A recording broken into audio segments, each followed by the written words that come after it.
आजच्या गोष्टीचं नाव आहे बाह्य सौंदर्यापेक्षा आंतरगुण महत्वाचे.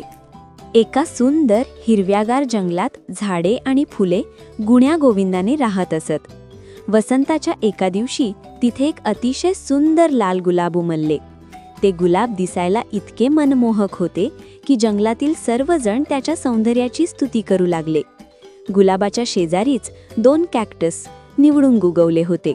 कॅक्टसनी आनंदाने गुलाबाचे स्वागत केले आणि तिचे नाव रोजी ठेवले. मात्र रोजीला आपल्या सौंदर्याचा खूप गर्व होता.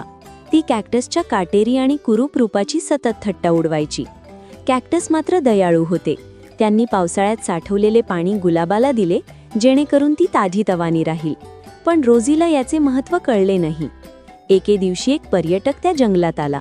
त्याला ते सुंदर गुलाब इतके आवडले की त्याने त्याला उपटून स्वतःसोबत नेण्याचे ठरवले. पण कॅक्टसने आपल्या काट्यांनी त्या पर्यटकाला जखमी करून पळवून लावले आणि गुलाबाचे प्राण वाचवले. तरीही घमेंडखोर रोजीला वाटले की कॅक्टस तिच्यावर जळतात आणि म्हणून त्यांनी तिला पर्यटकासोबत जाऊ दिले नाही. काही दिवसांनी कडक उन्हाळा सुरू झाला. जंगलातील पाणी आटले. कॅक्टसकडे पाणी साठवलेले असल्यामुळे ते सुरक्षित होते. पण गुलाबाची मुळे कोरडी पडू लागली. हळूहळू गुलाबाच्या पाकळ्या कोमेजू लागल्या आणि ती अशक्त झाली. तिला जाणवले की पाण्याशिवाय ती आता जगू शकणार नाही. अखेर मरणासन्न अवस्थेत असलेल्या रोजीने आपली घमेंड बाजूला सारली आणि कॅक्टसकडे मदत मागितली.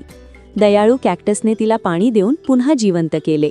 तात्पर्य: कोणत्याही व्यक्तीच्या बाह्य रूपावरून त्याची किंमत ठरवू नये. संकट काळात सौंदर्यापेक्षा उपयोगी पडणारे गुण जास्त महत्त्वाचे असतात.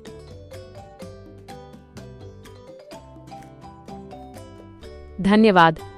अशाच नवनवीन गोष्टी ऐकण्यासाठी व पाहण्यासाठी चॅनलला सबस्क्राईब करायला विसरू नका.